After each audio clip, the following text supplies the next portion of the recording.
Welcome to the House Arrest Show, hosted by 3-time Grammy nominee and 6-time Dove Award-winning artist and actor T-Bone. Today's guest is one of Christian hip-hop's rising stars, God Over Money recording artist Datin. We also have the House Arrest Mix by DJ P-Dog in the mix. You're tuned in to House Arrest with T-Bone. What's going on, everybody? It's your man, DJ P-Dog in the mix. And tonight's show, we got another one for you guys. We got my man Datin from God Over Money in the building. We about to get into this music with my man Datin right here on the House Arrest Show. Let's go. Let's go. People see us with them ice grills and them videos and they mad at us. But the truth is we should be upset cause you ain't looking mad enough. You thinking it's a tough guy image cause you never seen believers like us, I get it. But open your Bibles and it will surprise you cause you will see there's lots of tough guys in it. They say I am possessed and of evil cause I look like I am upset. But the supply and the depth to my people and that's something I can't accept. So what's it to you if my mood has been ruined and my attitude's like I'm through with this? Homie, you're mad cause this music influences crime in my hood and you dudes are excusing it. Let's go. I guess you would rather I digress. Sit back and be idle in the name of love and just watch the hands tick on the Timex while the crime and the violence outside gets worse, bullets flying where I rest. While the kids cook crack in the Pyrex to provide death to whoever's gonna buy next. I bet you pull, but never that. You better read his divine text cause it says the faith comes by hearing and it's apparent that faith is in the music that they digest. It influences their mindset and it produces terminators like Skynet. So am I vexed and ready to write? Yes, I had enough, so don't you interfere with my quest. My anger is ready to get out of the way, cause I'm on the loose. No time for games. We got my man Datin from God Over Money hanging out with us tonight on the House Arrest Show. Let's go, let's go. You got to choose. Either get up and play or lay down and snooze. Look at your neck, you got the move. Look at your neck, you got the move. They see me on the run and they tell me take my time. There is so much to be done. They say take a break, it's fine. I said step aside, boy, get up on my way. I gotta move. All this work is gonna get done today. Let's go, let's go. This game, we up in this thing, but we ain't in this just to entertain. We up in this to do Jesus business and to be a witness for the prison king. Jesus said it is complete and finished, and that he ascended just to send us rain. Now spirits with us, and the we are blemish. Know that he rid us of the sinner's stains. We are wicked, but what's in his veins. Can free and cleanse us, it's in his name. That he forgives us and relieves us sickness. We receive his kingdom riches in exchange. He commissioned and he sent his gang to be on mission, and it's meant the same. For me, I'm fishing for the heathen, itching just to see him switch into a Christian name. I hear Satan saying you should quit. Old friends saying use your gift to make you loot and dip. But I respond to their foolishness on my ludicrous like move. Get out the way like a lion that was let out the cage. Don't want to out of rage. I'ma get out and spit out of praise. There was work to do. I'm knocking it out today. Ladies and gentlemen, if you're just now joining the show, why you sleeping on my name is DJ P-Dog in the mix. No cap, we gon' have to make We got Datin in the building. Let's go. Wake up. Wake up.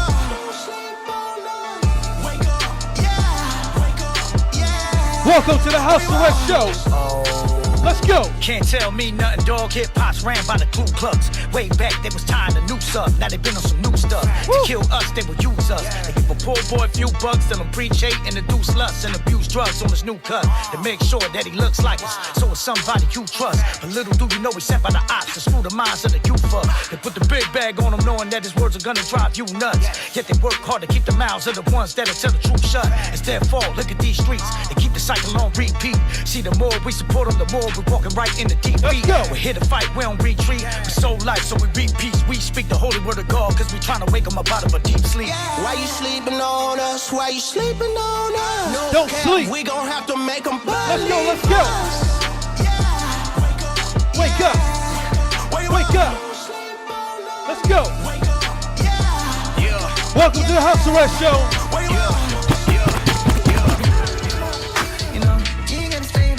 We just a few seconds away. We got my man Datin in the building.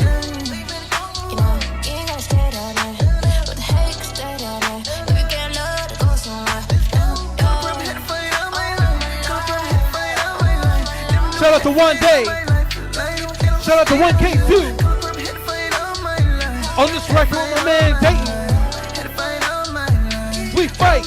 Let's go, let's go. With the hate and in aggression, and it's putting my faith to the test. And I could stop and catch a fate that is tempting, but God is loving what made from his essence. He equipped us and gave us a weapon, using love as a way of deflecting all the hate that they will spray my direction. Instead of catching a fate, I will bless them, yeah. We fight hate with love, so that makes us dangerous. Cause we kill them all with kindness, fully loaded, aim and bust. And yes, we fight fear with faith, so we're all fearless and brave. We're not scared of all your threats, we will not run, we're here to stay. Yeah, yeah. We fight lies with truth, this Bible's tried and true. Real smooth record. Shows that can guide a fool to Christ, my life to proof, my mind's renewed. With insight and views, these vipers blind to youth, disguise and clothes. And they try to hide that Jesus died for you, yeah. The devil fights tooth and nail, with it again, truth prevails. So you can tell him you have been doomed to fail. You choose to refute truth and tell. You too do what you do, rebel. Well, you lose, cause it's who knew you well. You screw like I'm cool, I yell. You fool, he rebukes you to hell. Ladies and gentlemen, I'm your man DJ P Dog in the mix, and right here, right now on the House Arrest Show, we got my man Datin. But you know what it is, man. You know what it is. I got to bring on the host. We can't do nothing without the host, and we got the host with the most. We got my man T-Boney Soprano. I'm gonna be back after this show, folks, with a fresh House Arrest after party. I got new music from my man Lecrae, new music from TK Lee, and it's going down right here on the House Arrest Show. So stay tuned. But right now, bringing in my man T-Bone. We got Datin in the building, bro. House Arrest Show. What's up, bro? What's up? Yeah, my man DJ P-Dog, round of applause, man, is always killing it on the 1 and 2s. We want to remind you guys that DJ P-Dog will be live with us at the after party right here on the House Arrest Show, so be sure to stay tuned. And guys, as always, we want to let you guys know that today's show is brought to you in part by Sunny Family Dental. If you're in the Chino Hills or anywhere in Southern California and you're looking for that perfect smile, they can assist you with any of your dental needs, including veneers, implants, crowns, cleanings, etc. They do it all. Trust me, they took care of my veneers, and I get compliments on my smile all the time. Dr. Uday Shah is one of the best in the business, and he'll take his time making sure you get exactly what you need. For more information, you guys can log on to their website at www.sunnyfamilydental.com. Again, that's sunnyfamilydental.com, and be sure to tell them that T-Bone sent you. Also, if you're looking to buy or sell a home, well, look no further. United Realty NM can take care of all your real estate needs. They can help you nationwide with their network of realtors. For more information, log on to their website at UnitedRealtyNM.com. That NM, by the way, is for New Mexico. Again, that's UnitedRealtyNM.com, or you can follow them on Instagram or Facebook on United Realty NM. We want to welcome all those tuning in and watching and listening all over the world via Apple Podcasts, Spotify, Amazon, Deezer, Google Play, as well as those of you watching via YouTube, Facebook, Instagram, and Twitch.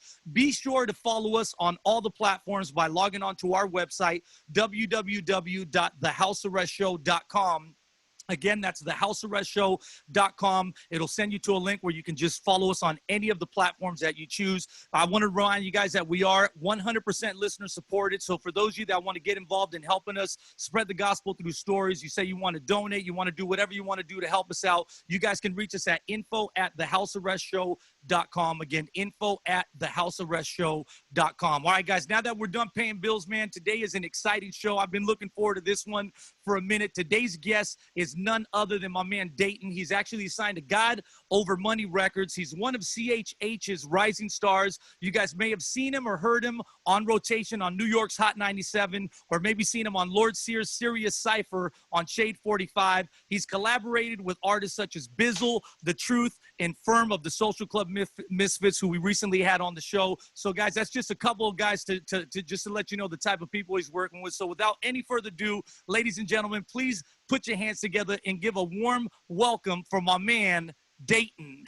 That's third, Datin. Oh, bro, how you feeling, baby? I'm all right, man. Feeling a lot better than I was past couple weeks. I'm good, man, bro. I want to talk to you a little bit about that, because I seen that you had actually posted something, maybe about 4 or 5 days ago, being the fact you were saying you'd been very careful. Obviously, we know we're living in crazy times, and you were like, man, I've been very careful. I've tried to take care of myself, but you know what? Nonetheless, I ended up with the coronavirus. This was literally just about 5-6 days ago. And then you also posted that your wife was infected as well. So tell me, man, how you're dealing with that, and how you even think any of that happened. Man, I think I caught it at the gym at my apartment complex. Wow. Man, I've been super careful. Like I said, But I think just using the machine after somebody, I didn't want to, when I'm there by myself, I'll exaggerate and wipe everything down. I didn't want to freak those people out. There was people there. There's usually nobody there. Man, and I just was like, I'll sanitize my hands when I'm done. But when I finished using the machine, my nose itched real quick, and I just went a simple swipe my nose, and I knew it. It was something different. It was like discernment from the Lord. Like, why'd I do that? That was stupid. And I started to get sick, bro. So I think I got it from there. And man, there's no real way to deal with this thing except stay away from the medications that they tell you not to use. Of course, I did a whole bunch of vitamins, but I do vitamins on the normal. You know what I'm saying? Maybe I added zinc and vitamin C, the big old horse vitamin C pills. But, that's how I've been dealing with it, and just kind of letting it take its course, man. Man, I seen that you were saying that like you get huge migraines from this thing, because I have a couple friends that have been diagnosed with that as well. You know, they contracted the virus. Some of them say that, you know, they get these crazy visions. You know, there's nightmares. There's some of them get migraines. You know, what are some of the symptoms that the hard breathing, all that kind of stuff? What are some of the symptoms that you've really experienced, you know, in having this, or your wife as well?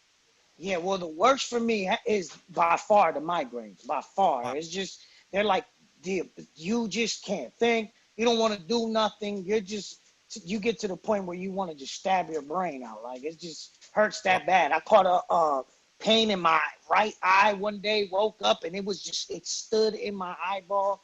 That was the worst. For my wife, I think it would be the breathing and the coughing. That's been her biggest symptom. I coughed a little bit here and there, but not so much, not like her. Yeah, and what is it like, man? Because I know you stay in Florida, right? Yep. I'm in Tampa right now.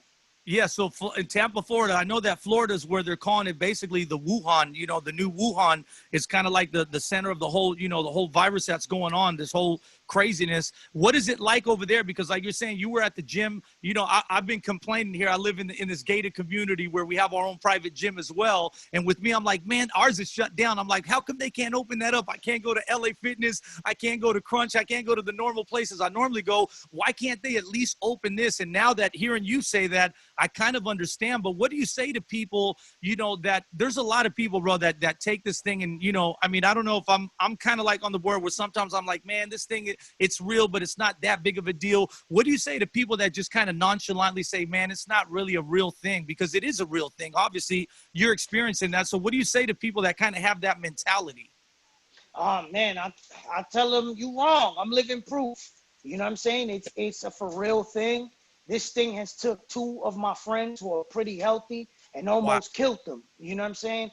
Thank God that that's not my story or my wife's story, because it affects everybody differently. But I knew before contracting it myself that it was very real. I sat with people who recovered from it. They're explaining to me how it affected them. And I'm like, man, I don't want this joint. And now I got it. And it just wasn't no lightweight cold.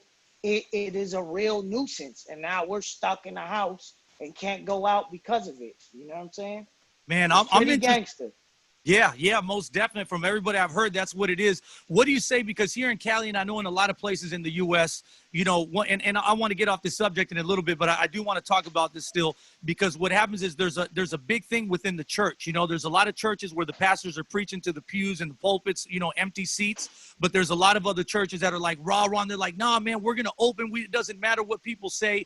What do you think about that? Because, I mean, obviously, everybody, you know, deals with it on a different level. Everybody has their own conviction about it. Everybody's at a different level where they're like comfortable with going or being around people and aren't being comfortable. But, you know, what do you think is the right thing? Because some people are saying, well, we should be able to have church, or maybe we can have church outside. Other people are like, no, man, it should be shut down. We can, you know, we are the church, so we can watch it through television or through the internet. You know, what do you feel about the whole thing with church? Do you think churches should be open? Do you think they should be closed? What's your opinion on that? That's a hard one, bro. Yeah, so I let me start by saying I'm not making like like, yo, we need to do this, and I'm not one of those that's upset about either side. Right. If your church chooses to shut down during this time, I'm not mad. But I do think that if a church, I've seen some churches take the proper precautions, mine being one, but mine don't count so much since it's a smaller church. But Yeah. I know of bigger churches that are taking proper precautions, and I think they're doing well. And it's already been maybe a month and some change, maybe even 2 months, and nobody's contracting any viruses because they're sitting families together, and then they have the proper distancing. You know what I'm saying? Right. There are people who are doing it effectively, so I do think churches can open. Right. But And I do. if you choose not to, like, yo, I'm not one of those that's like, yo, you see, they're trying to control us, and you know what I'm saying? I agree with you 100%, bro, because what happens is, yes, I do believe church is essential. I mean, if we can have a Walmart and a Costco open where tons of people are going, touching all the same items, why can't we have a church open? But at the same time, it's like you're saying, I'm not rah-rah either way, because, what I try to tell people, and especially pastors, is like, it would be one thing. I would be the first to be rebel, the first one to be ready to go to jail if they were trying to shut down the gospel. But they're not trying to down the gospel. They're not trying to just shut down churches down only. They're shutting down businesses, gyms. Everything is being shut down, and it's for the well-being of other people. They're trying to help people not contract, the virus. So that's like, I'm like you, man. I believe if you can do it in a safe way, and if you can, do it with the right precautions, then hey, man, have at it. But if not, it's hard you can't put your convictions on everyone else. If I believe having churches open, or I believe having churches not open is the answer, well, then I can't push that on everybody, because everybody deals with stuff differently. Don't you think? Yeah. Amen. I'm in agreement with you. I think Cool. the wrong posture to have is the one that trying to enforce your convictions on everyone else, and then on top of that, insulting others for not thinking like you. Like, yo, you're stupid. They're controlling you. You're a puppet. Okay, buddy. I got the freaking coronavirus. So Right. who are you talking to? Like, I really got this joint now. I'm telling you it's real. If I went and just coughed on everybody, or I just went to church and I was careless, you know what I'm saying? I can spread it, and there may be somebody with pre-existing conditions that may pass away from it. So this is very real. I get it. I'm Mr. Menace Movement, Mr. You know what I'm saying? I'm with the smoke. I like the concept of, yo, they trying to shut us down. Let's be rebellious. I like the ideal of that smoke. But the reality says, like, yo, there's a real virus. So what do we do about this? If God is really in control and you really trust in his sovereignty, fall back a little bit. Continue to do the online service. Continue the fellowship when you can in a smart way. Hold services outside. And let's ride this thing out. And the moment they start talking about okay, y'all never meet together again, then we ask for the smoke. But right now, you just, like, you jump in the gun and you look stupid. Yeah, that's good. That's good word, man. And I love, man. You definitely a young T-Bone, bro, because you tell it like it is. You speak from the heart. You passionate about it. And I think that's the thing. There's a lot of people that they want to push their convictions. They want to. It's like you're saying. Some other people are like, well, where's your faith? Don't you have trust, faith in God? And it's like, man, I tell people all the time, look, man, being a Christian doesn't guarantee you to live tomorrow. Christians die from diabetes. They die from high blood pressure. They die from heart attacks, brain aneurysms, just the way anybody else does. The only thing that being a Christian guarantees you is eternal life. So don't, like, there's people that are like, well, I can go to church because we serve a big God. Well, go ahead and do that. There's people that are going to go to church and have that mentality and going to contract it and may die. So you got to use wisdom at the same time. I think that's really important, because there's so many people that they do try to do that. They try to push, their convictions or their agenda one way or the other. And I think it's important to let people do their own thing. Let people be in prayer, and God will speak to them whether they should go or not. But I don't necessarily think it means that you're living in fear. It's like you're saying, man, you were doing your thing. You were being, taking your precautions, but you still contracted it. Now, what would happen if you're like, well, who cares, man? God is a big God. I can go to church. I can hang out with people. No one's going to catch it because God is a big God. Yeah, or everybody with that, don't speak that over your life. What you mean? I just got the results back, and the results say, nah, don't speak that. Don't claim that, brother. Don't claim that. Like, okay, yeah, you go ahead with that bad theology. Yeah, You know yeah, what I I'm feel saying? you 1,000%, bro. Well, let me ask you this, man, because one of the things that I'm most excited to talk to you about is obviously, on the House Arrest show, we definitely love to hear, and it's all about telling stories and hearing your story. I want you to walk me through because, man, there's so many different layers with you that I want to talk about. I've been, watching your Instagram and your Facebook a lot lately. You've been talking about racism, all the stuff that you went through as a kid. You've been talking about one of the things I love that you just posted not too long ago was about being a servant, how we can get caught up, we got our writers and our technical writers, and we're used to this, and we forget sometimes about being a servant. But before we get into all that other stuff and in the hip hop stuff, I want you to take me through, your life, your early childhood, and how you actually were raised, and then how you became, to know Christ, how you developed a relationship with him, and what incidents took place for that to happen. So take me through your story, Dayton, starting at your childhood. Okay, so I grew up in a two-parent household.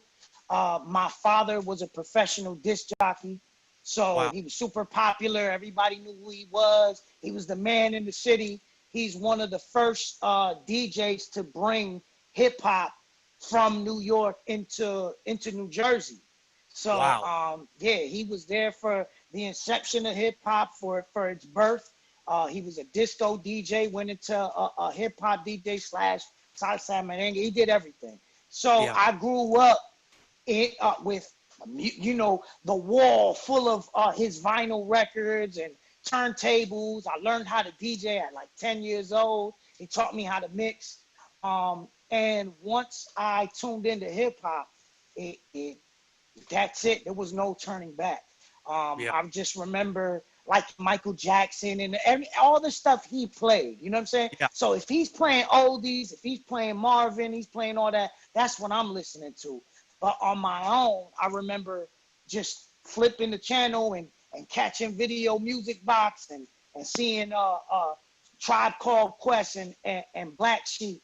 And I'm like a little kid, like 5, Yeah. 6, you know what I'm saying? So I was turned out after that. And Right. so hip hop was always something I wanted to pursue. I grew up on a block where at its beginning, I don't remember it being bad, but there was like 50 kids. You know what I'm saying? Yeah. I come outside and it's a gang of us. And we just doing little mischievous things, but it wasn't no gang stuff yet until later on. Right.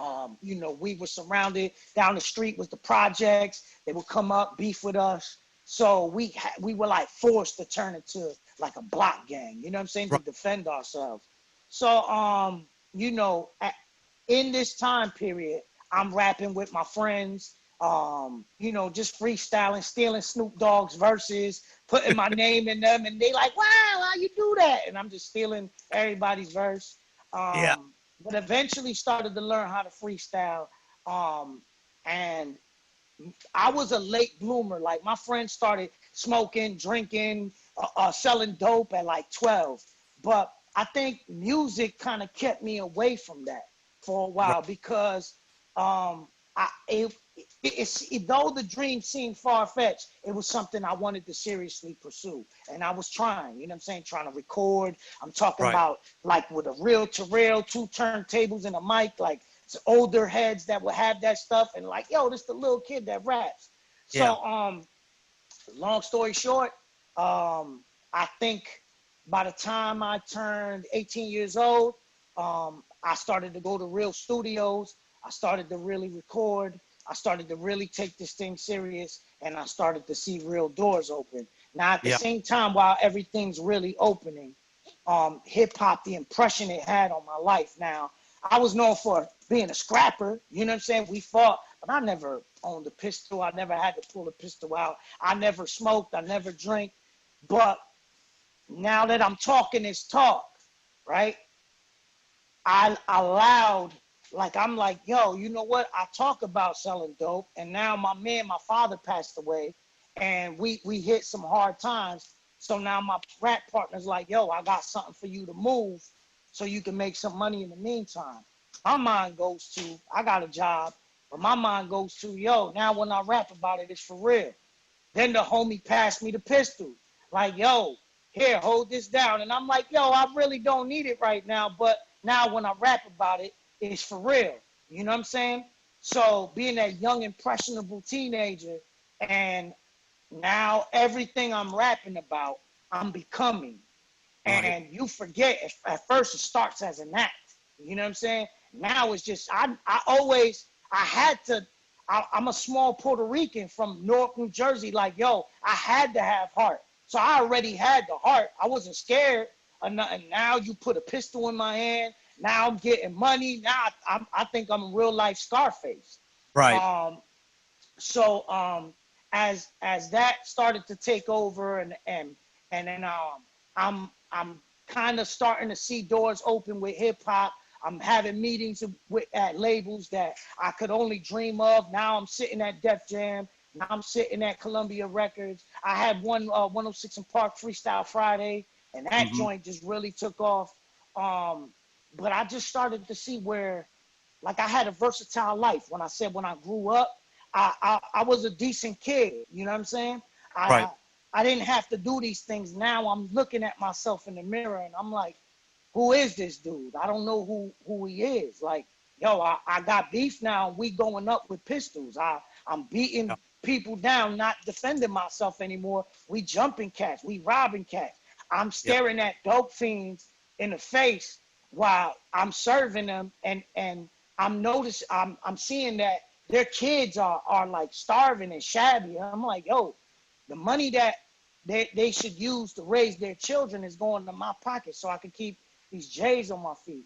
So I don't know if everybody deals with that type of guilt, but while I'm in the midst of it, on the outside, on the exterior, like, Datin look hard. Datin don't look like he cares. But I'm thinking about all these things. I'm thinking about, it's like I'm having nightmares seeing the fiends' faces that I would serve. I would think about and feel guilty about the people we would rob and beat up. And then, as I'm a life-changing moment for me, I remember I had this song about my father passing away. And I was at this club called the Knitting Factory in New York. So I sold out the Knitting Factory. I started to gain a buzz. That was a big deal back then. And a dude comes up to me, a grown man with tears in his eyes, after I performed the song. And he's talking about how much my music is impacting him. Now, look, I sold, this is like a pretty big deal. I put out a mixtape, and I sold 10,000 copies hand in hand. Yeah, at the time. So, and then that, at the time, people are burning that, and it's spreading like wildfire. So I sold 10,000, but it's probably like 30, 40 in this underground scene. It's going crazy. So when this dude comes up to me and he's crying, he's talking about how all this stuff impacted him. And he's even talking about how the aggressive stuff, like, yo, we take and roll up and fight to your music too. Wow.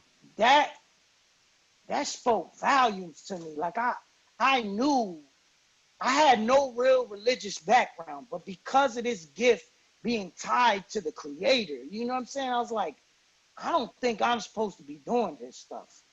And it's things like that were little seeds that God planted. You know what I'm saying? Like, I don't think it would get to the point where I would say something like super blasphemous and devilish and get a headache and feel like, man, you know what? I'm taking that line out. Like, cause I had no real religious background, bro. Like, I was Catholic. Everybody's Catholic, but it means nothing to you. You know what I'm saying? You just but there was something there that was convicting you. Something there. Yeah.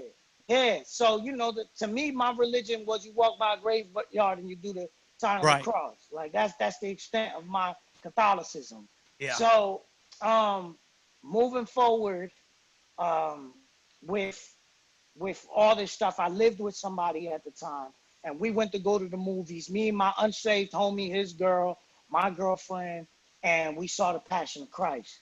You know, and at this point, I gotta backtrack.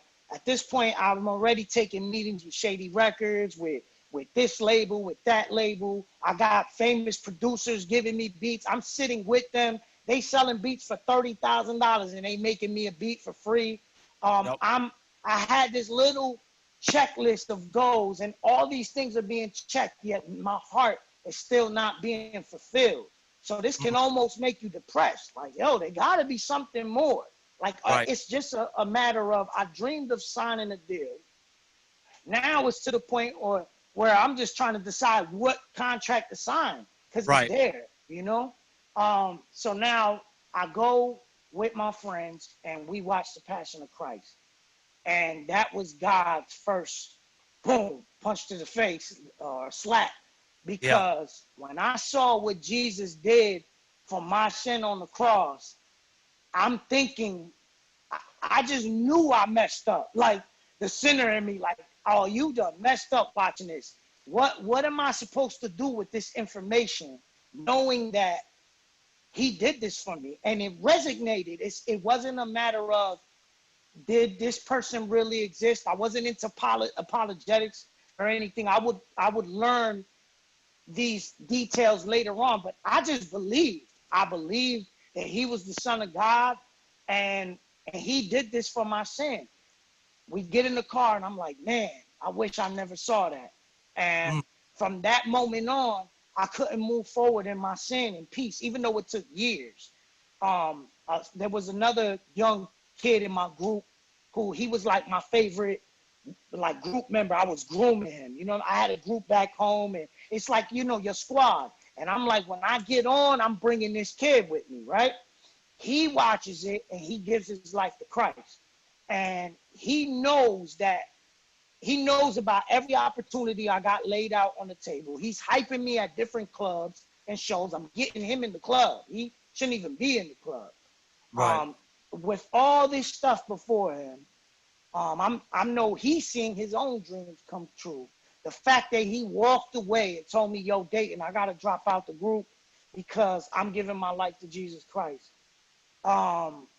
It really convicted me, but I tried to debate him out of that. Like, man, you crazy, God will let you rap. Man, you ain't got to stop me. Like, nah, I'm done. And not only does he real talk leave, but God, like, makes me his assignment. Now the kid is like, I'm the dude he smoked his first blunts with. I'm the most, like, I have the most influence on this cat. He's like, he looks at me like, wow, like I was like a legend to the kid, and now he's with me. So it's like, you just follow. Nah, he kept me around, and then all he would do was witness in like the most perfect way. Like, he wasn't compromising. He wasn't laughing at my jokes yet. He wasn't making me feel like, man, this dude, you know what I'm saying? He just did an A+ job at witnessing Christ. And it took years. It took years, but you know, he kept at it.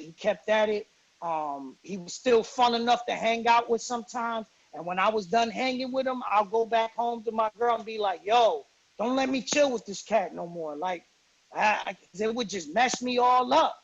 Yeah. I remember just getting to the point where I was begging God to leave me alone. So long story short, just to kind of condense this, I still had opportunities on the table. I did a reality show with MTV based on a competition. I win that. So I'm waiting for this thing to air. So I'm like, I'm super gonna blow up after this comes out. And all this stuff. The girl that I lived with at the time was pregnant. She loses the baby. We break up. Columbia Records pulls on the record deal. My man Proof, who's Eminem's best friend, he passes away. So that was the deal I was really hoping for. And when Proof passed away, everything at Shady just stopped. Nobody was picking up phones. Eminem was depressed. You know what I'm saying? Everything at Shady stopped. Def Jam I was playing too many games with the tug of war, like trying to make a bidding war. And after that, I was just like, go to Shady then now. You know what I'm saying? So now all the labels are pulling away. Everything that all these opportunities I had in front of me, they started to close. And I truly believe it was the Lord just trying to get my attention. Like, all right, you're going to be hard-headed? Watch. The MTV show didn't end up airing. MTV dropped the pilot. They didn't take it. So God had me at a point where it's just me and him. And then he would send just many different people. It would get to the point where I try to push up on a girl, and she ended up being saved and witnessed to me. So yeah, I got into this relationship with someone who was engaged at the time. And they were always known as a good girl, and I'm trying to figure out why. We get into this relationship behind dude's back, and dude is a homicide detective. So Wow. he could mess around, body me.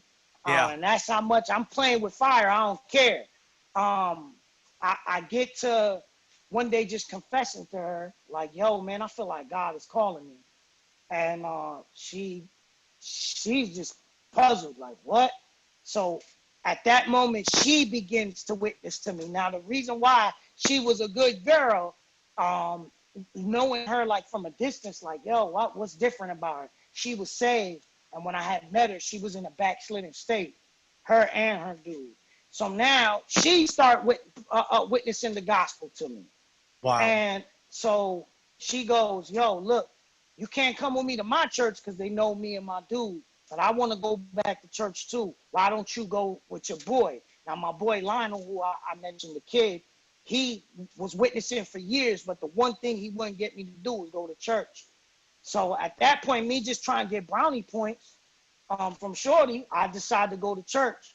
And when I go to church, man, that's when, the Lord snatched me up and there was no looking back. That relationship cut off. She ended up getting saved. And I found the Lord and he found me. And ain't no looking back. Yeah. Wow, Dane, what was it like, man? A couple things I want to touch on here. First of all, what was it like losing your father at such a young age, someone who had such an influence on you? How old were you, and what did that do to you? I mean, there's a lot of people out there that have lost, parents at a young age. What does that do to a young kid, that has a dad? A lot of us, a lot of people are raised without a father, but you had a father in your life, one who introduced you to music and all that. I'm sure he was probably your hero, but then at a young age, he goes away. How did you deal with that, and what did that do to you as a youngster? Yo, so he passed when I was 19, 20. Okay. Yeah, so I still needed him. There was still growing to do. I was becoming a man, you know what I'm saying? And it deeply affected me in ways where just 3 days ago, I was talking to my wife and telling her, like, yo, I don't think I mourned that properly because watching a show and in the show, dude loses his father. And, yo, I started to cry. I'm like, why am I crying? Like, my dad it's been 20 years that he passed, just the 15th. You know what I'm saying? Wow. Yeah. I think what happened was, and my dad was a very present, very active, a very loving father. He was the man. He was my hero. And him, I think when he passed, I had to be strong for my mom, my sister. He meant so much to so many people, and I'm his spitting image. I had to be him for them. I had to step up. I had to just wipe the snot off, wipe the tears, and step right into his shoes. So what that did for me was it prevented me from properly mourning. Right. I remember when I first moved into Florida around 2012, going to this church and them showing something. It was during Father's Day, and they showed this skit about Father's Day. Bro, I'm thinking like, yo, I'm good. I'm past this. I could deal with death. I homies that passed, I've dealt with mad death. Right. But watching that video, bro, I had to leave. I could not stop crying the whole day. I'm like, what the heck is wrong with me? So, yeah, I think it affected me more than I know. And I may have to maybe seek some sort of counseling on one day to really get to the root of it and just uproot it, because I think, having to ignore it and be strong for others just prevented me from properly mourning the way I'm supposed to. Yeah, I feel that sometimes, man, because my father, he passed away. I mean, I was already a grown man. He passed away just almost 3 years ago. But his story, he was a missionary in Nicaragua, third world country. I mean, my story is crazy with him, bro, because I did stuff that nobody's ever had to do in the U.S. I was the morgue. I had to take his dead body, and I had to pick him up. I had to take his clothes off. I had to clean his body. I had to dress him back up. I had to stick him inside the coffin, and I literally had to go dig his grave. So, I mean, wow. My story is insane when it comes to that. One day I'll share the whole story, but it's like you're saying, and I had here 3 sisters and I had my nieces, everyone. I didn't have time to mourn. I didn't have time to cry. I had to just get down to business and take care of all this stuff. So I know what you're saying. Sometimes in my mind, I find myself where I see a movie and I start crying. You know, I was watching with my daughter. There's the movie about, I forgot what it is. It's a Disney movie, but it's about the dad, and he only, you know, he comes back for a little bit, and it's a crazy story, but at the end he kind of like gets to see his dad, and it kind of brought up all these emotions like you're saying. And sometimes you're like, man, is there still stuff that I haven't dealt with, you know, because it does affect you in a major way. You know, it's like something that you can't explain. One of the other things I want to talk to you about that's crazy is man, I know, like, such an amazing story you've been through. There's so many similarities, bro, like raised a Catholic, been in the streets, been in the church, the whole nine. But one of the cool things is that you said the guy that you had that was witnessing to you that I think is so important. It's a guy that you said the way he won you was because he wasn't that guy that's like throwing the gospel in your face, pushing Jesus on you all day, but he's doing it where he's letting his life speak. Like you said, he wouldn't laugh at your foul jokes, but he was still cool to hang out with. And he was a guy that showed grace and showed love and showed mercy and said, hey man, I'm just like you, I'm living for a different purpose. You know, what do you say to people like that are, there's a lot of those religious people that want to just cram the gospel in your face. I feel like 9 times out of 10, bro, they scare people away more than they pull them towards the kingdom.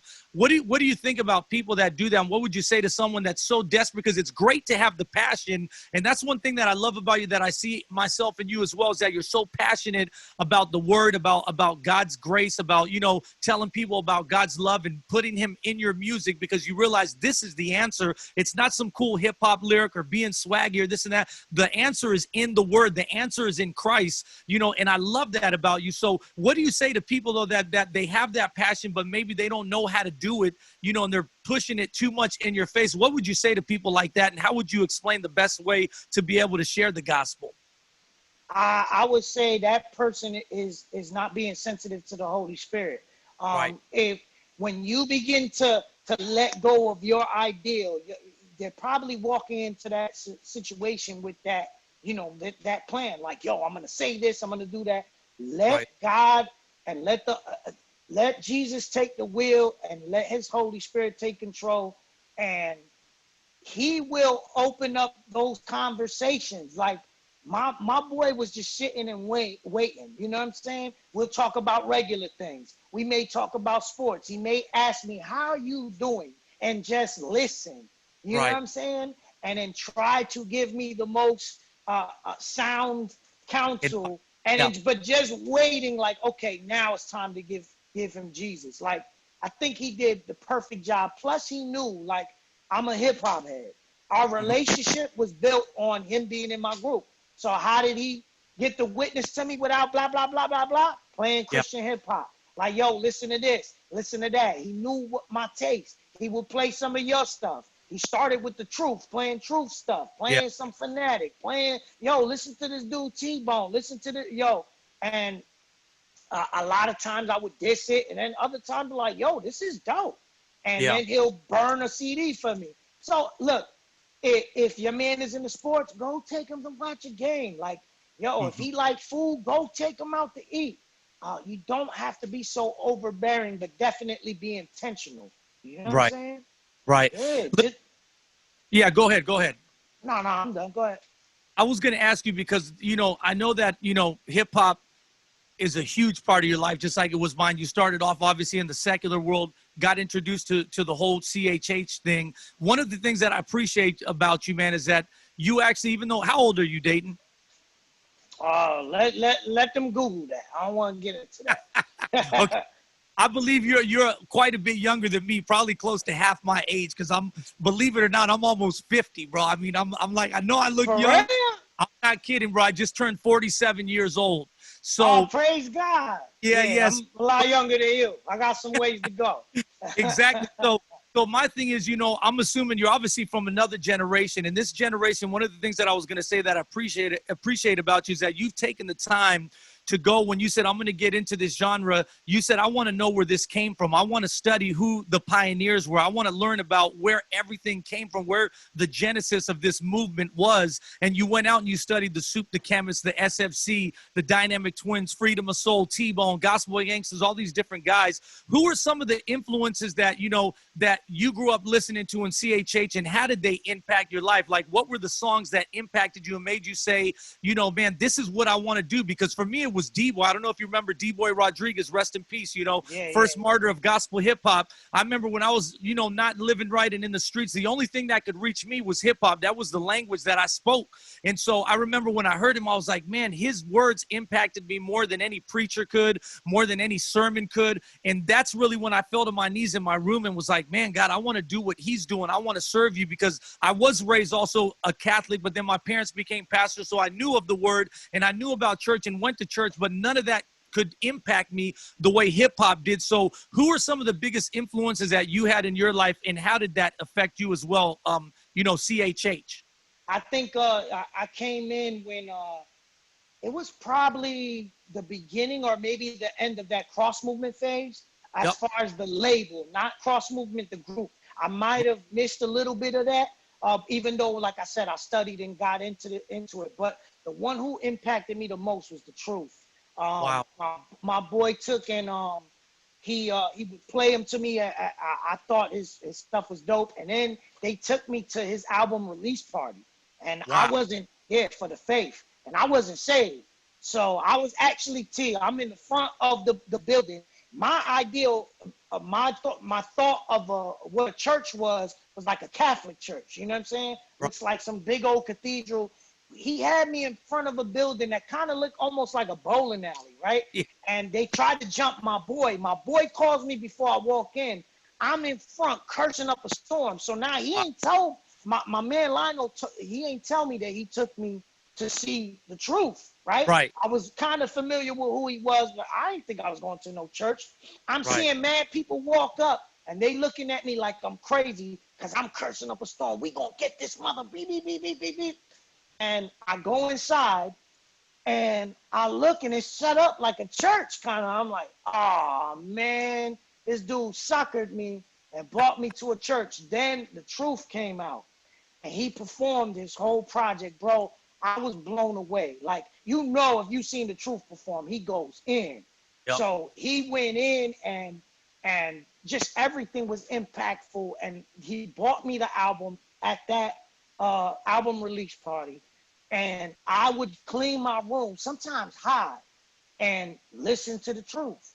Just admiring his wordplay, admiring his words. He had a song that my man burnt on a like a little mixtape he made for me. It was off his first album, and I think he was saying, talking to the Lord on his hook, like, we're after your heart, we're not after your hand. And how I remember thinking, like, yo, I want to know God like that. Yeah. I want to know God like that. So to this day, I hear that song and I get emotional because it reminds me of that place, you know, being lost, being like, yo, man, I want God. I'm tired of this. You know what I'm saying? You know what's so beautiful about God, man, is he makes your dreams come true. And here you were, a youngster, a little bit younger, going to watch the Truth, you know, in concert, him having an impact on your life. And then years later, you get to share the mic and do a song with the Truth. What was that whole thing like to be able to work with one of the guys that you really admired? Yo, bro, I was on tour and Bizzle tells me, yo, I gave your number to the Truth. He asked for it. And I'm like, but he says it nonchalantly, like he's going to keep. No. I'm like, hold on. What?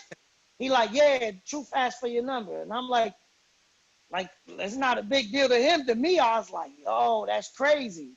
And I go to sleep and I get a text from the Truth. He like, yo, look, man, what's your email? I'm going to send you this record. And I'm like, I shoot it to him. Of course, I don't get the record for a little while. So I'm like, it's not going to happen. And then sure enough, one day in the email, I get the record, and I'm the dude that's like seeing is believing. You know what I'm saying? So I give him the verse, and I'm like, yeah, it may come out, it may not. And sure enough, it came out on his album. So for me, it was like a moment. Like, this is the dude that was the most impactful for me. his ministry played a part in me coming to Jesus Christ. And every Jesus permeates and everything is Christ. You know what I'm saying? And this man played a part. The Lord used him to make that happen. So to be able to do a record and share vocals on the same song with him is a big deal for me. We've got to kick it. And man, Truth is a cool dude, man. Yeah, great guy, man. We're about to have him on the show soon. We just got done texting about 2 days ago. He's ready to come on here as well. And you know what, man? One of the things that you said is key, man. You said, you know, everything is about Christ, and that's that's what Dayton is about. That's why you remind me of a young T-Bone, because my whole thing was where I see the similarities in us, bro, is when I would walk into a spot, my dude, I knew I had the skills. You know what I'm saying? I'm like, I'll take out anybody. I don't care who you bring him in. I'm going to show him. But I would have a righteous anger. It was about the gospel. Like, I'll take him out for Christ. I'm going to show these dudes that is talking about dealing and women and money. I'm going to show them, man, we can do it better than they are. You know what I mean? Better than they do it. Because I had that passion. I'm like, and I represent the King of Kings. And I see that in you, bro. When you step into a place, when you step into a cipher, people see that it's not just your rhyming, but you're passionate about it and you're almost arrogant. Like, yeah, I serve the King, man. What? I serve the King. You know what I mean? Yeah. And that's one of the things I love about you, because, man, there's so many of these gospel rappers these days, and I don't really follow the genre no more, bro. Like, I'm so far disconnected from it, getting back connected by doing this. But the whole thing is, man, one thing that I see in you is that, man, you keep it about the gospel, bro. That's one thing that's my gripe with gospel hip hop right now is like, yo, what is this about? Because is it hip hop or is it gospel hip hop? What is the difference if it's not about the gospel? Then if we're just going to be swaggy, if we're going to be cool, if we're going to throw a couple punchlines to impress you, hey, man, that's all cool. But then, you know, why do we call it gospel hip hop? You know, and I love the fact that you did a record that's called CHH Isn't Dead. You know, CHH ain't dead. And you're like, man, this thing is alive. And you know, this is what we do. Tell me, where does that passion, that zeal, that fire come from? Because I also believe you're one of the few cats, man. I'm going to tell you something, Dayton. One of the promises I made to God when I started and the whole thing was, God, you know what? I don't do this for me. I do it for you. And I do it for one purpose, and that's to bring you glory. And I promised God that I would always do an altar call at every one of my concerts, because I said, this is what it's about. It's about reaching the lost. Man, I see and hear of not just even in hip hop, but just on so many levels on Christian, you know, concerts and Christian music. It just becomes about doing a concert, doing these pretty songs, having this swag, putting on a show to hype people up, and good night, we out, we stars. You know what I'm saying? Yeah. And it's not about presenting the gospel, presenting the answer to their problems. But that's one of the things that I love about you is you're like, nah, man, I want to share. I want to preach about what God has done in my life. And you have that zeal. You have that fire, man. Where does that come from? And tell me a little bit about where you feel, you know, gospel hip hop is at, you know, right now.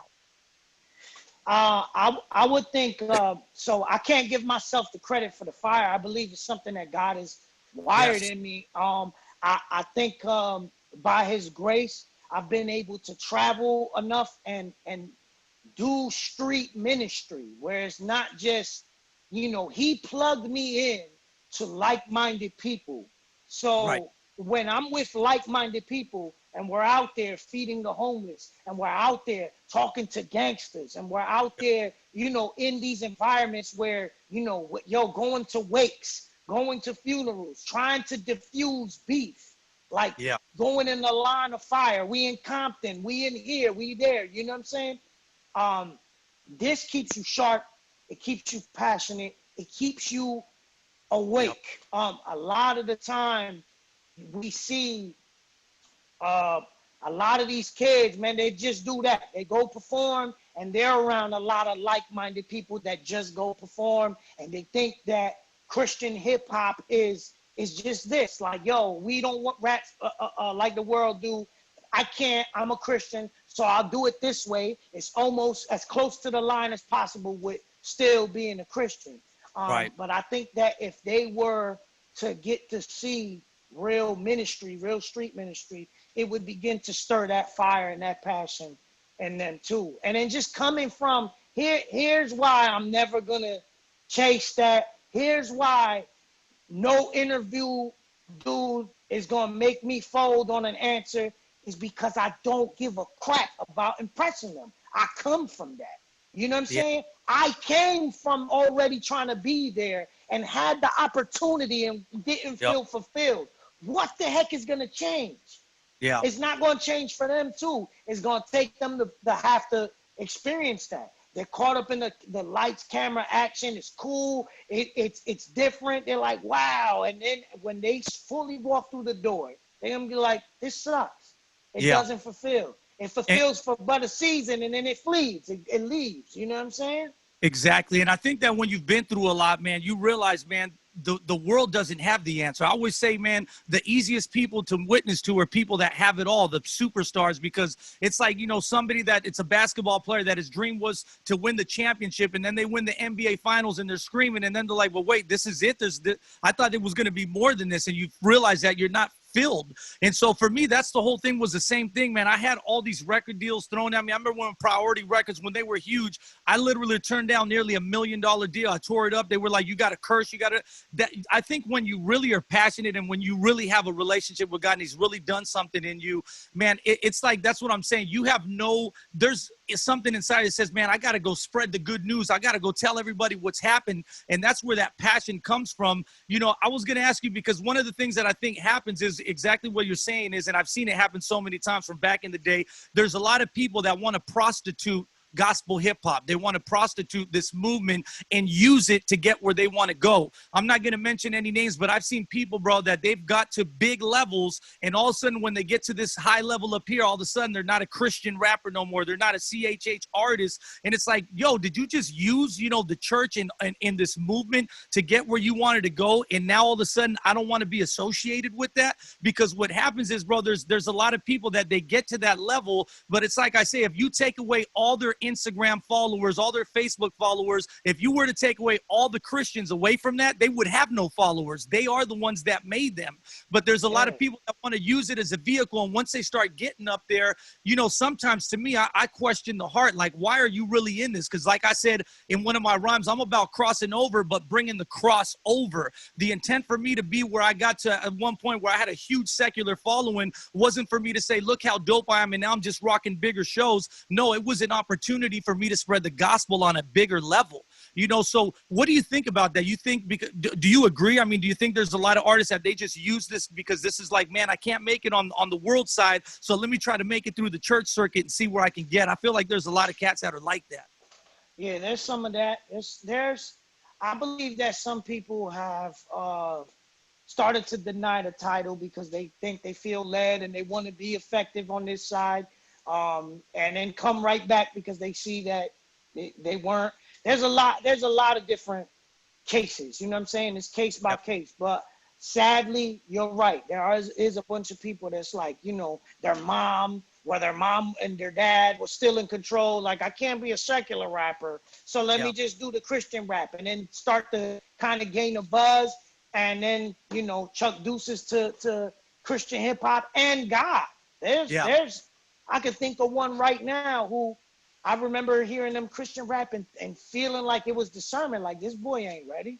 This boy should not be rapping about God. He got pride all in him. And soon as he started to buzz a little bit, go check his new record, and he's mother F this, F that, blah, blah, blah. And then it's like a nerd. He's a nerd too. It's like trying to act hard. I'm like, bro, please, man, this kid, like, come on, man. Yeah. It's real, man. What do you feel that the state of CHH is in? Do you feel like it's going in the right direction, or do you feel that it is beginning to become just an entertainment thing and it's just becoming something else that's just like another genre of music, but it's positive now? I had a song back in the day that was called Ministry versus Industry, you know? Is it just becoming another cool industry thing where it's cool to be this rapper and just gives you another platform? Or do you feel like it is going in the right direction and we are taking people leading them towards the cross?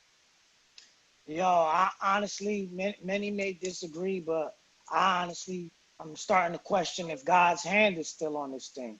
Wow. I feel like his hand may be coming off of it. It's not about a feeling, but I just remember listening to this genre and being ministered to. And you feel that oil, like there's oil on this song. There's like this person who wrote this song just came from spending time with the Lord.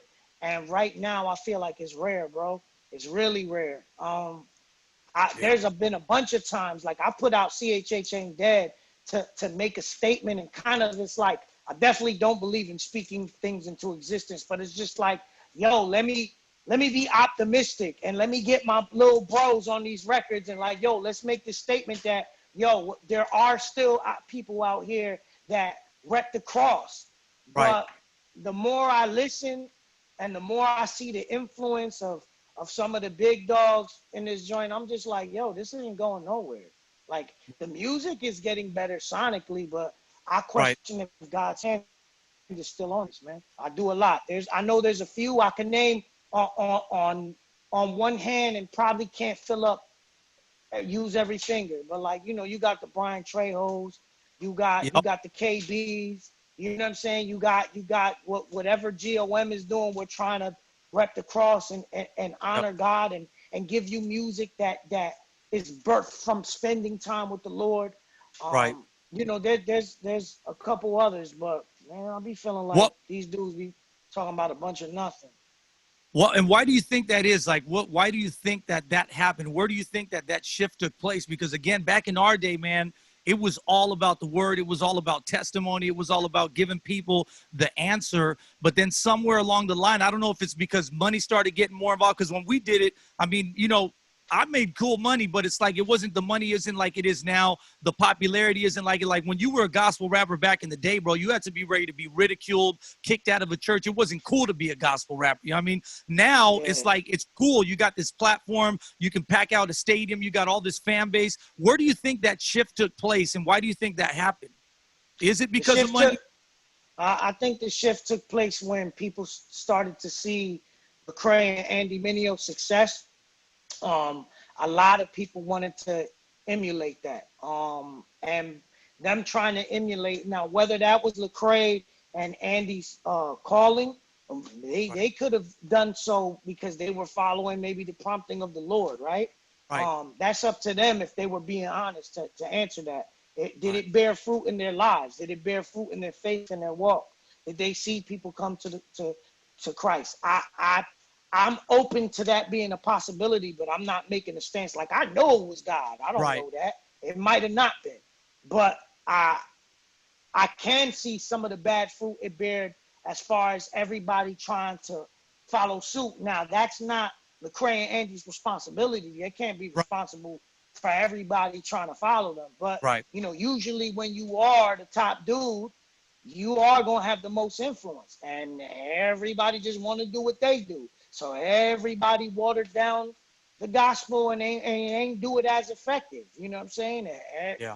And now you just got a whole bunch of, you know, everybody swagged out, turned up. It's fun. It's cool. It's okay to have to make fun music, but you got to ask yourself, like, yo, I would ask anybody, like, yo, this life is but a breath. You're not worried about what you gonna have to answer for what you did with your gifts and your talents, bro. Like, yo, what did you do? Did you bear any fruit, bro? And I'm not saying that everybody doing the same thing, and because I think CHH even got to a point where when it was bearing the most fruit to me, I think it got a little repetitive and redundant because everybody was doing the same thing. So I'm not saying let's do that, but are you trying to be strategic with reaching people and not just patting them on the back? Because if your idea is, hey, I could relate, I know it's hard times, then you ain't doing nothing, my dude. Like, yo, how can you be impactful to shift somebody's perspective or at least make them consider what comes after eternity? You know what I'm saying? At least make them consider what Jesus did for their sins.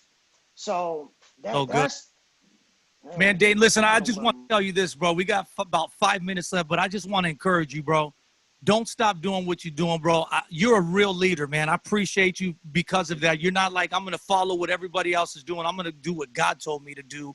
And, bro, don't stop doing that because you're one of the lights that is in this dark world of, you know, I don't want to say dark world of gospel hip hop, but you're one of the lights or breath of fresh air that's there amongst all this other stuff that's just there. You know what I mean? There's a lot of people just rhyming, just like you're saying, just swag, just hyping people up. but you're one of the few that's doing it for the right reasons. You're doing altar calls, you're doing ministry work, like you said, my man Trejo, different cats like that you can see what they're doing, and I just applaud you, brother. And I want to tell you, keep going forward. I know, I recently read that there was beefs and people trying to keep you off gospel hip hop sites, like a website that just tried to ban you and all stuff. Bro, listen to me. I'm a vet, bro. I've been in the game for 30 years, bro. And I'm just telling you this, man. Don't get caught up in reading the hype, reading what critics are saying, because it's so easy to want to respond because we're passionate cats, you feel me? And so it's like, man, somebody's saying that, you want to prove your point. Like, nah, man, that's not what I meant, or this isn't what I'm saying, or you're taking this out of context. But you know what, bro? Like, don't get caught up in that, because people are always going to try to poke, you know what I mean? Because they want to see a response. But just continue to focus on what God has called you to do. And here's the difference, bro. I'll guarantee, and I'm going to say this right here, I'll guarantee you, all these other cats that are about swag, they're about, just looking cool, making this cool song, you're going to see the difference, who's going to last and who isn't going to last. And I would always say that for years. I said, you know what, man, I'm about the gospel, and God took me for 30 years. There's a whole bunch of cats that done came and gone throughout the years, but God kept me going like this, and I know he's going to do the same thing for you, because people would always tell me, as long as you're a walking billboard for God, God has no choice but to bless you. And you're not doing this for your own purpose. You're not doing this for your own satisfaction. You're doing this to give him honor and glory. So Datin, I just felt led to give you those words, bro. Keep going, keep fighting the good fight, keep being an example. Let everybody else do what they're going to do, but you just keep going forward, my man, because you're going to see God do great things in your life, my dude. Amen. Appreciate so you, I man. appreciate Means a lot you, brother. coming from you. Thank you, man. And man, I'm looking forward. Tell me what other projects you got coming up, and also where people can follow you on social media. Yo, so right now I got CHH Ain't Dead Volume 2 that I'm working on, trying to finish up. I got a surprise EP with a certain somebody. I'm not going to say who, but we just might drop that at random, and it's going to be a big surprise. You can follow me on Instagram. Yeah, on Instagram, and that'll lead you everywhere else. It's at Datin, DATIN _DD, spelled out TRIPLED. There you go. You guys can see it. We're going to be putting all this information is right there on the screen, as you can see. And before we go, we got to get into the House Arrest 10. We always got to do this with everybody. This is going to be fun with you. I know you're Puerto Rican is your background, so I know that you guys are big into sports. So here we go, y'all. Let's start with the House Arrest 10. Number 1, baseball or soccer? Being a Puerto Rican guy, like I'm saying, I know that you're baseball. Who's your favorite baseball team? Yankees, bro. Okay, there we go. New Yorker at heart. Number 2, hotel or Airbnb? Ooh, Airbnb is the new wave, bro. I've been enjoying my Airbnbs, bro. I feel you. It feels like home away from home. Number 3, vinyl or digital streaming? Man. I would say digital streaming, bro. It's too convenient for me. I feel you. I feel you. Number 4, are you an ice cream guy or a frozen yogurt type of dude? Nah, I'm ice cream all day. Big kid. That's all I do, eat ice cream. All right, man. Number 5, fitted or snapback? Right now, fitted. Fitted is coming back, so it's the way. Okay. Fitted, Are you the one that puts the stitching on it and all that too? Puts a little hashtag? Or do you just? Nah. Okay, there we go. Number 6. Let me see where you're at as far as the lyrical side. Are you more of a Nas guy? Would you take Nas or Ice Cube? Nas is my favorite MC of all time, so Nas. That's easy sure. then. Okay. Twitter or Facebook? I Twitter, bro. I hate Facebook. Okay. Are you more of a spontaneous type of dude or a planner? I'm a planner. I'm not good at being spontaneous. My wife would say so. Okay. Number 9, hot or humid or cold and windy? You lived in both. Ooh, I'm dealing with this hot and humid, so let's stay there. Yeah. Okay. And the last one, number 10, movie or book? Movie. Sure. Yeah, okay. Shame on me. But yeah. Hey, I'm the same way, man. Well, listen, Dave, man, we want to thank you so much for being on the show, bro. It's been a pleasure. I was looking forward to this one. And like I said, man, we wish you much success, bro. We hope you come back and be with us again. Until next time, brother, thank you. God bless you. We salute you. And you know my line, my phone line, my text, everything, bro, is always open to you. Whatever you need, man, I got you back like a chiropractor. So we love you, brother, and we look forward to seeing you here again soon on the House Arrest Show. Appreciate you, brother. Bless God bless. Welcome, ladies and gentlemen. It is now time for the House Arrest After Party. And just like I promised, I got that brand new Lecrae. We gonna get this thing going over the top. Let's go. What up, what up, what up? It's your man Lecrae, and right now you checking out my man, my ace, my dude, DJ P Dog in the mix. Turn up! From the new album Restoration, let's go. Over the top, ain't no love though. So my spot though. I'm off the shelf, over the top, Over the top. ain't no love though. I'm off the shelf, I'm at a stop, yeah, over the top for real, over the top for real, over the top for real. Price won't drop for real, over the top for real, over the top for real, over the top. Checking the stock, it's about to pop for real. Got a Nike deal, all I see is checks. They on Instagram flexing for respect. You can rent a jet, I don't carry flight coach. Tell the captain they be capping most of y'all, bro. I got 50 on it. I made a million just being holy. I kept a Benz and I had a rover. Walked in the jewelry store, bought a roller. Billboard #1 did that, hit it. Independent label, I built that, hit it. Illuminati rumors, I killed that, hit it. Arena full of people, I feel that.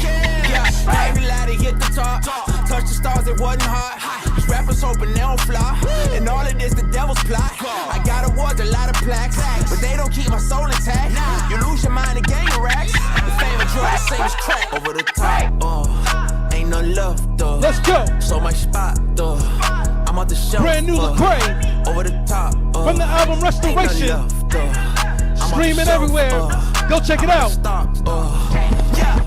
Brand new music. TK Lee. Chris Cobbins. What's up? What's up? Watch us blow up. Never quit, never slow up. We just drip and we glow up. Never trip, we just show up. It's a gift. Watch us blow up. Never quit, never slow up. They know but it's night now. I see you getting talked, better pipe down. See I finally caught the wave, let me shine now.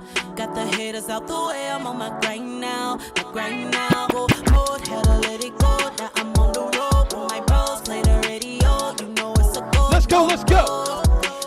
Welcome to the after party. House arrest with my man T-Bone. Let's go. Love, had to let it go. Got my weight up, let the petty go. You know how they be hating on the low. See they fake smiles waiting for my fall. But I won't, no. Better tell my God about your problems. Cause I ain't the one to solve them. I was created to evolve. Give me the ball, show you how to ball. We just drip and we go up. Let's go. We just show TK Lee. Check out our music. Get familiar. never slow. Chris Cobbins. We just drip and we go up. Let's go. Never trip. Hey, Just show up. hey, hey. Watch us blow up. Never quit, never slow up. I go back and forth about how do I sound, this and that. My man Adik Matters. Let Christ live loud, easy said, but hard to do. What does it mean? When you obsessed perfectionist, my standard, yes, I know I'm a mess. They don't know what I mean yet. They don't see what you see yet. They're just stacking that green up. God is building my team up. Don't you let those numbers get up in your head. No. Cause what it gonna mean when you're gone from here? No. You've been told nothing but a bright future. Better get ready when they shoot no words. Welcome to the world, there's no blankets for cold. This is not home to me, I'm longing to go. It's been on the road now. God don't let me fall down. Yeah. It's been on the road now. God don't let me fall down. Let's go, let's What does it go. mean? What does it mean? What does it mean? What does If you it are mean? light, if you are least, if you look in, what does it mean? What does it mean? What does it mean? If you are light, if you are least, if you look in. Get the blood with the color space. Rappers coming, suppose I can taste it. I don't got too much time, I can't waste it. See a chance, so you know I'ma take it. Time is coming, now I gotta Scooty face it. Watt. Used to pop me and got for a facelift. Papa Zana with those Big Breeze. to the top and the rush. What's up, what's up? Down bad, now my head to the ceiling. Put up in a drag, drop top, so you see me. Rise from my head, church boy, please believe me. Pray to the king, Father God, don't leave me. Used to beat on that block like a dope boy till he pointed myself to the church. I was living my life on a skateboard till he gave me the way I surf. Went through pain every day, I was hurt. Couple partners they put on the shirt. Every day I just see it get worse. I just pray every day on the church. I know the devil be wanting my soul. I can't let him I got got that throwback T-Bone coming up. Y'all been asking for it. I got you. Let's go. I'm a hit that they acting like Stevie. I'm just trying to go paint them a picture. I'm a young as a hoe that they listen. You don't gotta react when they dish. But believe they gon' want to be wishing. Cause they know that we coming with issues. I'm a exit, they know that they ready for war. They trying to get ready. I run them back and they look at me different. Guess I'm the one that they thought would make it, but I ain't the one who would listen. I am so humble when they come to making it, cause he the one who get petty day. If you shot down today, would you be ready or would you be wishing you did it? Listen. Always love the Lord, cause he the one that love you first. They stab me on my back, I try to pretend like it didn't hurt. Great knowledge. You deserve, my dog, you better know your worth. It's enough hate in the streets, so why we get it in the church? They don't wanna see me blow, they don't wanna see me grow. They tryna diss me for the fame, they just tryna put on the show. In person, the energy, it changed, they try to act like they don't know. Man, you can't tell me about this pain and all these feelings I can show. No matter how they treat me, I'm still a real one. Sometimes it feel like you lost, but no, you still won. Gotta chase it back, I gotta take care of these little ones. Y'all give me a task, the devil ain't stopping what I'm getting done. I can never fold, I'm a real one. Keep applying pressure till they feel something. I hold it down for you. I can see the crown on you. I've been on the block, I've been leaning on the rock. Told my dog when they let us off the leash, we gon' feed the streets, and I ain't talking guns when I say they know we keep the heat. And painted with my troops, so we came about 100. We're gonna let this one ride a little bit. We just trying to keep the peace. Let's go. Father, Son, Holy Ghost, yeah, they know I rock with 3. Never switching on the game, I'm sticking to them like a leech. Jesus, peace around my neck, protect me from my enemies. 66 up on my waist, so I'm gonna let these verses speak. I'm level head, yeah, my mind was racing. Had a feel wasting time, I was so impatient. No, I gotta get it, so on paper chasing. Gotta get my dogs up out their situation. I can never fold, I'm a real one. Keep applying pressure till they feel something. I hold it down for you. Welcome to the after party, ladies and gentlemen. House Arrest Show with T-Bone. I'm your man DJ P Dog in the mix. Like cinnamon when I'm spitting this lyrical venom, giving rappers a blues like denim when I'm killing them. T-Bone, what's up? These syllables, synonyms of adrenaline, spilling up my spiritual tongue, then numbing them like penicillin. Plus I'm trying to reach a last like Gilligan, got willing to spiritual healing, or stop the drug dealing and killing. Because I'm feeling like I'm ready to lose my mind. So many bullets be flying and riders be dying. Gotta make a difference, for instance, the inmates in prison make bad decisions for lack of wisdom. So I cut them open and make incisions, filling with spiritualism. Tell them about the one that's arisen. How they can be free in their spirits and have their sins forgiven by the one that died on the cross. Cause even while they were cool, they're drinking and smoking, they loved them even when they were lost. So listen to me and stop dissing the G, cause I got the remedy, dog, on how y'all can be free. Come on! Blazing microphones, bringing the Blazing microphones from the West Coast since 1992. My man T-Bone. We be running things, so act like you all know your campaign. Tell me why they all hating on me. Cause it's God over money on my whole team. Tell me why they all hating on me. Cause it's God over money on my whole team. Tell me why they all hating on me. Cause it's God over money on my whole team. I bang out like Yeshua is my OG. And I don't really know how to be low key. Logo on my chest like what it do. We them followers of Christ, tell me what it do. And if you're not one, we can still kick it. But I might preach to you, I'm just being real with it. Christ said you gotta love them when they front too. Your love measured by the hate you can love both. And if Christ at the cross for the same ones and put him there and died for his killers, he can love you. He the boss, I be on my J.O. The way I do it, got a maiming in my halo. The truth hurt, but it do work. Until you met him, you can never know your true worth. I keep it 100. Some of y'all love it, some of y'all don't, but I ain't finna change nothing. G.O.M.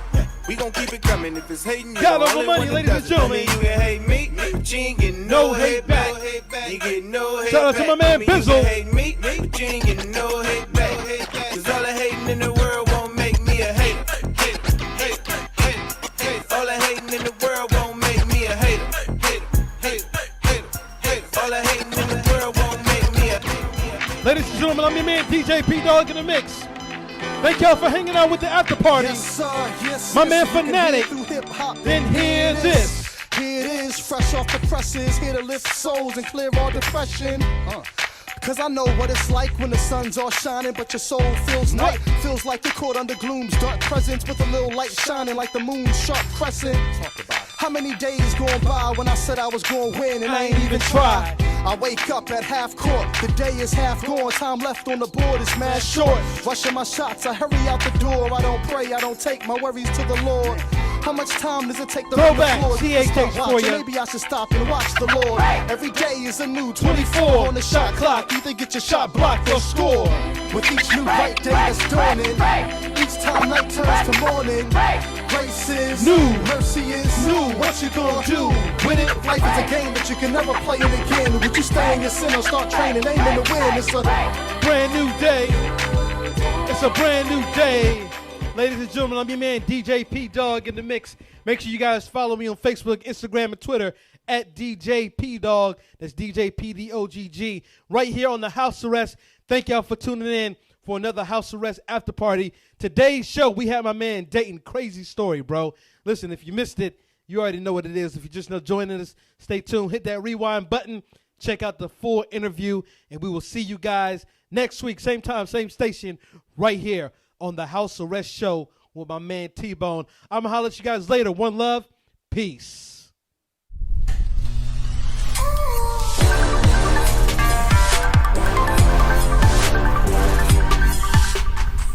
House Arrest with T-Bone.